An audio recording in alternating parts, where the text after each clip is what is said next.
ইযা নুদিয়া লিস-সালাতি মিন ইয়াউমিল জুমআ ফাসআউ ইলা যিকরিল্লাহ। এখানেও কিন্তু আল্লাহর জিকিরের কথা আছে না নাই? তাহলে প্রথম জিকিরে আমরা কি বুঝলাম? আল্লাহ আমাদের জিকির করে, আমরা আল্লাহর জিকির করব। এখানে জিকির মানে হলো স্মরণ করা। জোরে কোন জিকির মানে কি করা? মাঝে মাঝে না, সব সময়? সব সময়। যেরকম বুড়ি সব সময় স্মরণ করছে কাকে? আল্লাহ তাকে স্মরণ করছে, গোটা দুনিয়া ধ্বংস হয়েছে কিন্তু বুড়িটা ধ্বংস হয়নি। তাহলে সব সময় স্মরণ করলে আমাদের লাভ না লস? আচ্ছা, 2 নম্বর যেটা জিকির বললাম, ইন্না নাহনু নাযালনা যিকর। এখানে জিকির মানে হলো উপদেশ। জোরে কোন জিকির মানে কি? এই কোরআন থেকে আমাদের উপদেশ গ্রহণ করা লাগবে। কি উপদেশ? এ পর্যন্ত আমরা কোরআন থেকে কি উপদেশ পালেন? আপনারা কি পাইছেন? আমি পরের জিকির বলতেছি যে আজান দেওয়ার সাথে সাথে কিছু লোক মনে করে যে আজান দিলেই মনে হয় নামাজ। তাই না, আজান দিলেই তো নামাজ না পাগলা। মসজিদের মধ্যে মুসল্লি ঢুকছে, ইবলিস শয়তান কান্দিছে। তো ইবলিসের বেটা খান্নাস বলতেছে, বাবা কান্দেন কেন? বলে কান্দার কারণ হলো এত চেষ্টা করলাম ওকে মসজিদে ঢুকতে দিব না, কিন্তু তারপরেও যে ঢুকলো, এই জন্য আমি কাঁদতেছি। খান্নাস বলতে যে কান্দার দরকার নাই, কারণ মসজিদের মধ্যে ঢুকে তো লাভ না, নামাজের মধ্যে ওকে আমি ঢুকতে দিব না। নামাজের মধ্যে কি দিব না? ঢুকতে দিব না। বিসমিল্লাহ বলে আল কাটছে, মনে আছে না? ভুলে গেছেন? ভুলে গেছেন? বিসমিল্লাহ বলে আল কাটে ওই পানি দিয়ে হাত ধোছে, ধুয়ে আবার উপরে উঠে চারিদিকে তাকায় বলতেছে আলহামদুলিল্লাহ, কেউ দেখেনি। আপনারা বলেন তো, এই লোকটা নামাজ আদায় করছে? আল্লাহ কোরআনে বলেন, ইন্নাস সালাতা তানহা আনিল ফাহশাই ওয়াল মুনকার। একমাত্র নামাজই পারে মানুষকে যাবতীয় বেহুদা খারাপি কাজ থেকে হেফাজত করতে। জোরে কোন কথা ঠিক কি না? একটু মনোযোগ দিয়ে শুনবেন। এখানে ইন্না নাহনু নাযালনা যিকরা, জিকির মানে হল উপদেশ। উপদেশ বলতে আপনারা কি বুঝলেন? এই যে আমি ওয়াজ করতেছি, উপদেশ দিচ্ছি। মনে করেন এক বক্তা ওয়াজ করতে বলেছে, বিপদে বন্ধুর হাত ধরলে বন্ধুর লাভ হয়। বক্তা ওয়াজ করছে, বিপদে বন্ধুর হাত ধরলে বন্ধুর কি হয়? লাভ হয়। তো 2 বন্ধুর মধ্যে এক বন্ধু ওয়াজ শুনছে, তখনই নিয়ত করছে আমি হুজুরের ওয়াজ আমল করব, আমার বন্ধু যখনই বিপদে পড়বে আমি বন্ধুর হাত ধরব। এই নিয়ত করে মাহফিল থেকে বাড়ি গেছে। কয়েকদিন পরে দেখে ওর বন্ধু এক হিন্দুর সাথে মারামারি করতেছে। ওর বন্ধু হিন্দুকে একটা মারতেছে, হিন্দু আর বন্ধুকে একটা মারতেছে। এর নাম কি? মারামারি। এর নাম কি? ওর মনে পড়ছে হুজুর তো ওয়াজ করছে বিপদে বন্ধুর হাত ধরলে বন্ধুর লাভ হয়। ওই দৌড়া যা বন্ধুর 2 হাত চাপা ধরছে। যেই 2 হাত চাপা ধরছে, হিন্দু সুযোগ পায় 2 গালে 2টা মেরে দৌড় মারছে। তখন বলতে, কে রে ভাই, তুই আর বন্ধু হয়ে এই কাম করলি কেন? আগে তো ভালোই হচ্ছিল, ওই আমাকে মারে আমাকে মারি, কিন্তু দৌড়ে এসে তুই আমার 2 হাত ধরলি, আমি তো খালি মার খেলাম। এই জন্যই তো হুজুর করে ওয়াজ শোনা যাবে না রে। কি ওয়াজ করলো, আমল করে বন্ধু পিটন খেলো। আপনারা বলেন তো হুজুর কি করছে? বিপদে বন্ধুর হাত ধরা মানে কি? হাত চাপা ধরা। আপনারা এটাই বুঝলেন? আপনার সবচাইতে বড় বিপদ কি? দুনিয়া না মরা? কোনটা বিপদ? আজকে মরে গেলে দেখবেন আমরা কোরআন শরীফ খতম দিই। মরে গেলে আমরা এটাই বুঝলাম যে লোকটা মরে গেছে, চলো আমরা এক গ্রুপ যাই। আমার এক দাদা ছিল, আল্লাহ জান্নাতবাসী করুক, ছোটবেলায় দেখছি কোনো মানুষ মরলেই আমার দাদা বলতো আলহামদুলিল্লাহ, আলহামদুলিল্লাহ, আলহামদুলিল্লাহ। আমি বললাম, কে রে দাদা, মানুষ মরলে ইন্নালিল্লাহ কোয়া লাগে, আপনি আলহামদুলিল্লাহ করেন না কেন? আলহামদুলিল্লাহ বলেন কেন? বলে, ভাই রে, আমি কোরআন শরীফ খতম দিয়ে খাই, কেউ মরে না, আমার দাওয়াত নেই। আমি কোরআন শরীফ খতম দিয়ে খাই, কেউ মরে না, আমার দাওয়াত নেই। আর 2 মাস পরে একটা লোক মরলো, মরার খবর শুনে আমার খতম দিয়ে খাওয়ার দাওয়াত হবে, এই জন্য আলহামদুলিল্লাহ। আমি বললাম, দাদা আপনারা কিভাবে খতম দেন? তখন বলতেছে, ভাই আমরা 10 জন একটা জোট করছি, 10 জন, কেউ মরলে আমরাই 10 জন। আমাকে 10 জনকে একজনকে দাওয়াত দিই, আমরা বলি ভাই একলা যাবো না, আরো 9 জন আছে, আমাকে একটা গ্রুপ আছে। এই 7 পাড়ার মধ্যে খতম আমরা ছাড়া অন্য কেউ চান্স নেই। কিভাবে খতম দেন? আমরা 3 পাড়া করে ভাগ করে নেই, ওই 3 পাড়া ছাড়া অন্য কোনো পাড়া আমরা পড়ি না, আমার 3 পাড়া আর 3 থেকে এইভাবে। তো কিভাবে? আমরা খতম দেওয়ার পরে আমরা দোয়া করি, রব্বানা যালামনা, আল্লাহ যে লোকটা আমাদেরকে দাওয়াত দিল, যার বাপ মরে গেল, যত সওয়াব হলো তার বাপের রুহে আল্লাহ কবুল করো। আমি বললাম, দাদা এই দোয়া কি আল্লাহ কবুল করে? দাদা বলতেছে কেন কবুল করবি না? নবী বলেছেন যে কোরআন শরীফের একটা অক্ষর পড়বে আল্লাহ তাকে একটা নেকি দিবে। আলিফ 10 লেখা শেষ, লাম 10 লেখা শেষ, মিম 10 লেখা শেষ। তাহলে আপনি পড়ার সাথে সাথে আপনার কান্দের ফেরেশতা আপনার নামে নেকি লিখলো। তারপরে আপনি আবার সালাম কিভাবে দিলেন যে উমুকে রুহে আল্লাহ কবুল করো? এই সালাম দেওয়া কোথেকে শিখলেন? এই পাগলা, এই কথাটা মানুষকে বলিস না রে, বললে আর আমাকে কেউ দাওয়াত দিবি না। সারা জীবন কোরআনের বিরুদ্ধে চারণ করে গেল, আর ওই সারা শয়তান বলো, আর আমরা খতম দেখ জান্নাতে থুয়ে আসলাম। আপনারা এটাই বুঝলেন? এখানে কোরআন জিকমান উপদেশ, আপনারা কি বুঝবেন? কোরআন কি মরা মানুষের জন্য না কোরআন জীবিত মানুষের জন্য? দেখেন তো আল্লাহ কোরআনের প্রথমে কি বলতেছেন, জালিকাল কিতাবু লা রাইবা ফি হুদাল লিল মুত্তাকিন। হুদাল লিল মুত্তাকিন, মুত্তাকিনের জন্য কোরআন হলো জীবন ব্যবস্থা। আপনারা যেরকম কোরআনের ওয়াজ শুনতেছেন, তাফসীর শুনতেছেন, এর চাইতে ভালো শ্রোতা হলো আবু জেহেল। জানেন আপনারা? নবী যখন কোরআন শরীফ পড়তো, আবু জেহেল চুপি চুপি আসে এই দেওয়ালের কাছে কান লাগায় সারা রাত দাঁড়িয়ে থেকে কোরআন শুনছে। শুনি স্যার, খেলেন বসেনি বসার চান্স আছে নাকি? চিন্তা করছেন? সকালবেলা যা মিটিংয়ের মধ্যে বলতেছে এত সুন্দর কোরআনের বাণী, রাতটা কোন দিক দিয়ে গেল আমি বুঝবারই পারিনি। সোনাল্লাহ করলেন না কেন? কোরআনের পক্ষে কে কথা বলতেছে? আবু জেহেল বলতেছে এত সুন্দর কোরআনের বাণী, রাতটা কোন দিক দিয়ে গেল আমি বুঝবারই পারিনি। আবু সুফিয়ান বলে, নেতা যেই কোরআন শুনতে রাত কোন দিক দিয়ে যায় বোঝা যায় না, সেই কোরআন ধরলে অসুবিধা কি? শুনলেই যদি এত মজা হয় তাহলে কোরআন ধরলে অসুবিধা কি? আপনার গন্ত এখানে যত মানুষ আছে, আমি যদি বলি বাবা কোরআনটা ধরো তো, শতকরা 80 জন বলবে হুজুর। দেখছেন, এটা ধরবার গেলে লায়া মুসুহু ইল্লাল মুতাহারুন, ততক্ষণ পর্যন্ত তুমি স্পর্শই করতে পারবা না যতক্ষণ তুমি পবিত্র না হবা। তাহলে কোরআন ধরবার গেলে যদি পবিত্র হতে হয়, সেই কোরআনের আইন যদি বাংলাদেশ চলে, এই বাংলাদেশ কত ভালো হবে। বাংলার মুসলমান একটু দেখার দরকার আছে না নাই? দরকার আছে না নাই? কারা কারা দেখতে চান দুই হাত তুলে আমার আল্লাহকে দেখান। লিল্লাহু তাকবীর। হাত নামান। আল্লাহ যারা হাত তোলেনি, এই দুইটা হাত এক হাত মাসের মধ্যে লুলা করে দিও আল্লাহ।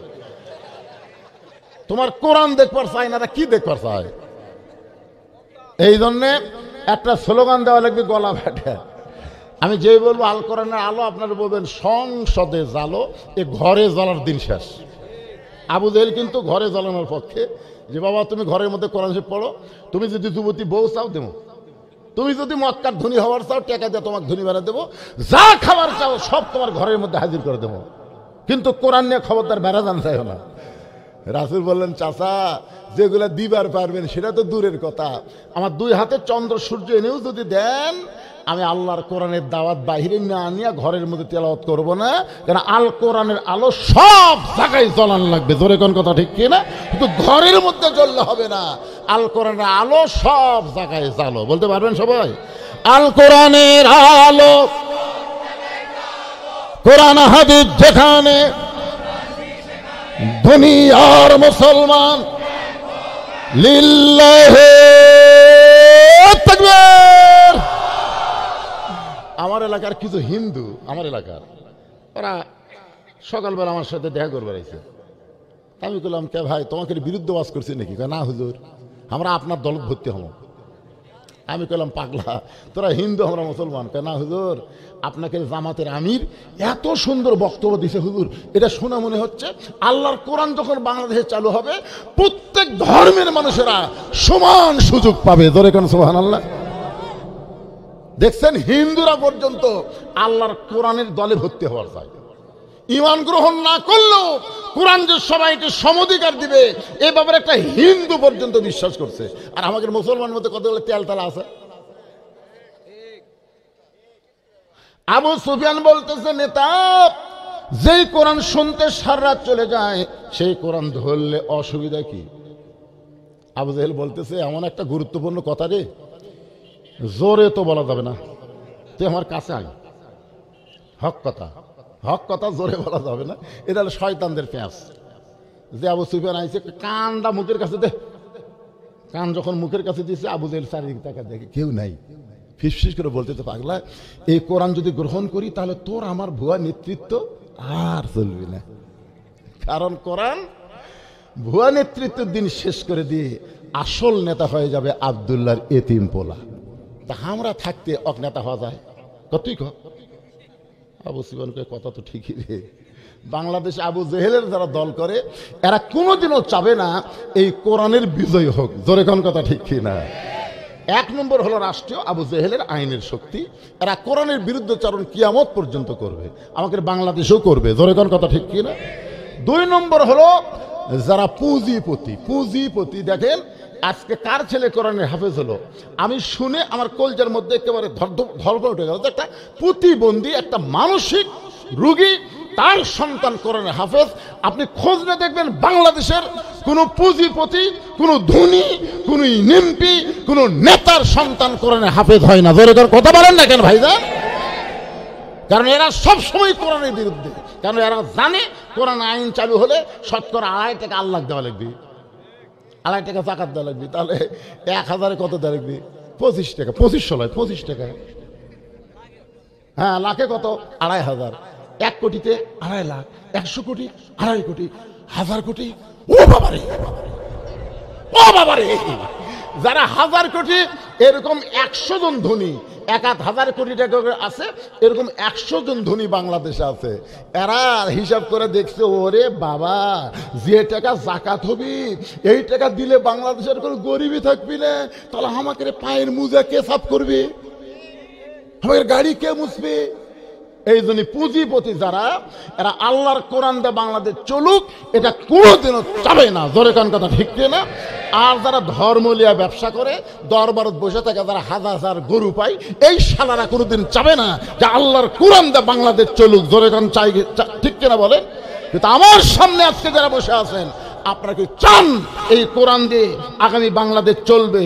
এই দৃশ্যকে আপনারা দেখতে চান? কারা কারা চান? আর একবার আল্লাহরে হাত দেখেন। আল্লাহ তাকায় দেখো, আল্লাহ আজকে আক্কেলপুরের মাহফিলে হাজার হাজার তোমার বান্দারা আগামীতে তোমার কোরআনের বাংলাদেশ দেখতে চায়। সকলে বলে আল্লাহুম্মা আমিন। আলহামদুলিল্লাহ। এই কোরআনের বাংলাদেশ দেখবার চাইলে এরকম কোরআনের মাদ্রাসা আপাতত কোরআনের শাসন না আসা পর্যন্ত আমাদের টিকায় রাখতে হবে। কারণ আজকে প্রাইমারির পক্ষে ওরা লাগছে, প্রাইমারিকে আগডম বাগডম ঘরডম সাথে ঢাকঢোলক ঝাঁঝর বাজে, এই মিথ্যা শিক্ষা দিয়ে 50,000 টাকা বেতন গুনে নেয়। ধরে কোন কথা ঠিক কিনা? আইরাই টিয়ে লাই ভরা দিয়ে লালে গেল বল মাছে, তাই দেখে ভদন নাচে, এই মিথ্যা শিক্ষা দিয়ে মাস গেলে 50,000 টাকা পায়। যেদিন কোরআন দিয়ে বাংলাদেশ চলবে, একদম বাকদম বন্ধ হবে, ওই শিশু বাচ্চার হাতে আল্লাহর কোরআন তুলে দেওয়া হবে। জোরে কোন কথা ঠিক কিনা? আপনার ছোট মাসুম বাচ্চা যদি ছোট্ট থেকেই পবিত্র হওয়া শেখে, ও কোনোদিন অপবিত্র হবে না। গোটা বাংলাদেশ খুঁজে দেখেন, কোনো হাফেজের বাবা, কোনো আলিমের বাবা, কোনো বৃদ্ধাশ্রমে নাই। জোরে কোন কথা ঠিক কিনা? আমরা চাই আমাদের সন্তানগুলো খাড়া হয়ে পেশাব না করে বসে থেকে পেশাব করে পানি লেক। আপনি আসেন মাদ্রাসা, দেখেন সকালবেলা পেশাব করতেছে, পেশাব করে দেখলেও সব। হায় হায়, আমার আব্দুল্লাহ আছে মাদ্রাসা, আমি কইলাম রে, এই যে হারে পেশাবখানাত কাছে রে, এত লাখে মুখে পেশাবের দুর্গন্ধ ঢুকে অসুখ হবে। আমার হুজুর কয়, না হুজুর, এটা তো আসল কাজ না হুজুর। আমি কিসের কাজ? কয় নিংড়ানার কাজ হুজুর। পেশাব করার পরে আঙ্গুলটা দেখতেছে, ফোটা ফোটা আসতেছে, তখন জোরে কাজ দেয়, কাজ দিয়ে আবার দেখে না আর নাই, তখন পানি খরচ করে, এরপরে উজু করে। এত কিছু কেন করবে? আব্দুল্লাহ বলতেছে, আমি যে কোরআন পড়ি, কোরআন পড়ি হুজুর, এই জন্য আগে পবিত্র হয়ে তারপরে কোরআন ধরা লাগবে। কিন্তু আমার এক ভাইস্তা আছে গ্রাম সম্পর্কে, ক্লাস 2-এ পড়ে, ব্যাগ পিঠে বললে খাড়া হয়ে মারতেছে। খেরে বাবা বস রে, বসে থেকে পেশাব কর, বসে না, খাড়া হয়ে মারে। ওই পেশাব দিয়ে 40 পর্যন্ত লেখে, খাড়া হয়ে যন্ত্র ধরে ঘুরে, আগে 4 পরে 0। এই কোন ক্লাস বলিস? 2-এ পড়ি, তোর সার্থক শিখাইনি কি হয় পেশাব করা লাগে? এই বসে থেকে পেশাব করা লাগে শিখাইনি? কি কর, প্রাইমারি পেশাবখানার যাদিকে আমার সারই খাড়া হয়ে মারতেছে। যেখানে স্যার খাড়া হয়ে পেশাব করে, ছাত্র খাড়া হয়ে পেশাব দিয়ে 40 লেখে। ওইগুলো বিদ্যালয় থাকবে না রে, ওগুলো স্কুল থাকবে, কিন্তু কোরআনের শিক্ষা আগে হবে। ধরে কোন কথা ঠিক কি না? যতদিন কোরআনের বিজয় না হচ্ছে ততদিন এই মাদ্রাসা টিকায় রাখতে গেলে আপনাকে একটু কোরআনের পক্ষে কাজ করা লাগে ভাইজান। আমি আপনাদের কাছে 100 জন আল্লাহর বান্দা চাই যারা একটা করে কোরআন শরীফ এই মাদ্রাসার দান করবেন। এক কোরআন মাত্র 500 টাকা দিলেই আপনি কোরআন দানের সব পাবেন। আজকে দেখি কারা কারা কোরআনের বিজয় চান। হাজার হাজার মানুষের মধ্যে মাত্র 100 জন আল্লাহর বান্দা 500 টাকা দিবেন, একটা কোরআন দান করো, সব আল্লাহ আপনার আমল নামাই দিবে। যদি মনে করে আমার বাপ মা মারা গেছে, বাপ মা রুহের মাগফিরাতে একটা কোরআন শরীফ দিবেন। কেউ যদি মনে করে যে একটা নাই 5টা দেবো, দিবেন। আপনি 2টা দিবেন 1000 টাকা, 5টা দিলে 2500 টাকা, 10টা দিলে 5000 টাকা, আর না পারলে একটা দেবেন। আর মাদ্রাসা তালবেলম আপনাদের কাছে গামছা রুমাল নিয়ে যাবে। যিনি যা পারবেন 10 টাকা হলেও দিবেন, কিঞ্চিত হলেও দেবেন, কিন্তু খবরদার বঞ্চিত করবেন না, বঞ্চিত করবেন না। আজকের দান আপনার জীবনের শেষ দান হতে পারে। জোরে কোন কথা ঠিক কিনা? এই যে মাদ্রাসার বাচ্চাদের বলবো, তোমরা ওই দরজা থেকে পিছন দিক থেকে তোমরা শুরু করো। মাশাআল্লাহ, শুরু হয়ে গেছে। 100 জনের মধ্যে একজন আল্লাহর বান্দা কোরআন শরীফ বাবদ 500 টাকা দান করলো। আল্লাহ দানকে কবুল করেন। যে নিয়তে দান করেছে আল্লাহ নেক নিয়ত। আচ্ছা, কমিটির কিছু লোক আপনাকে নির্দিষ্ট করা হচ্ছে প্যান্ডেল ঢোকার জন্য। কমিটির লোক সেগুলো আছে? এই কমিটির লোকেরা যারা প্যান্ডেল আদায় করবেন, ভাই মাদ্রাসার কমিটির লোকেরা আপনারাও ভিতরে ঢোকেন। ছোট ছোট বাচ্চারা সাথে আপনারাও একটু ভিতরে ঢোকেন। এই দেখেন কিভাবে আসতেছে, দেখেন। আল্লাহ এরা যে কোরআনের বিজয় চায় তার একটা প্রমাণ দেখো। আল্লাহ 100 জন চাইছি, একসাথে 4-5 জন চলে আসছে। মাশাআল্লাহ। আরেকজন কোরআন বাবদ 500, আরেকজন কোরআন বাবদ 500, আরেকজন কোরআন শরীফ বাবদ 500 টাকা দান করলো। আল্লাহ কবুল করেন। আজকের মাহফিলের সভাপতির পক্ষ থেকে, সহসভাপতি আপনি না, সভাপতি সহসভাপতি আপনাকে আরো দেয়া লাগবে। এখানে দিলে হবে, আরো দেয়া লাগবে। তো দিছেন, ও আগেই দিছে। আচ্ছা ঠিক আছে, আমার ভুল হয়ে গেছে। কিন্তু এই কোরআনের মায়া ত্যাগ করবার না পাইরা কোরআন বাবদ 500 টাকা দান করলো। আল্লাহ দানকে কবুল করেন। বাবা 500 না 1000? মাশাআল্লাহ, লিল্লাহি তাকবীর। আমি চাইছিলাম 500, দিয়ে গেল 1000। 2টা কোরআন শরীফ বাবদ। আল্লাহ দানকে কবুল করে। এই 50 টাকা কে দিল রে? আব্বু, তোর আব্বুকে 500 দেওয়া লাগবে। কুড়ি তোর আব্বুরা। আচ্ছা ঠিক আছে, আপনি যদি 500 দিবার না পারেন 150 যা পারি সে দান, এই দানও এখানে নেওয়া হবে, অসুবিধা নাই। আল্লাহ তোমার একজন বান্দা কোরআন শরীফ বাবদ 500 টাকা দান করেছে, আল্লাহ কবুল করেন। আরেকজন কোরআন বাবদ 500 টাকা দান করলে আল্লাহ কবুল করেন। আরেকজন কোরআন বাবদ 500 টাকা দান করছে, আল্লাহ কবুল করেন। এই ব্যাগলে ভিতরে ঢুকছে, একটা ব্যাগও দেখা যায় না রে। কোন দিকে ঢুকলো রে? আরে এই সাইডে 2-4 জন ঢোকেন। আসসালামু আলাইকুম। ওয়ালাইকুম আসসালাম। 500। আরেকজন কোরআন শরীফ বাবদ 500 টাকা দান করলো, আল্লাহ দানকে কবুল করেন। কি নাম ভাই? ভালো আছে আলহামদুলিল্লাহ। আলহামদুলিল্লাহ। কোরআন শরীফ বাবদ আমার ভাইজান 500 টাকা দান করলো, আল্লাহ দানকে কবুল করেন। আরেকজন কোরআন বাবদ 500 টাকা দান করছে, আরেকজন কোরআন বাবদ 500, আরেকজন কোরআন শরীফ বাবদ 500 টাকা। 2 কোরআন।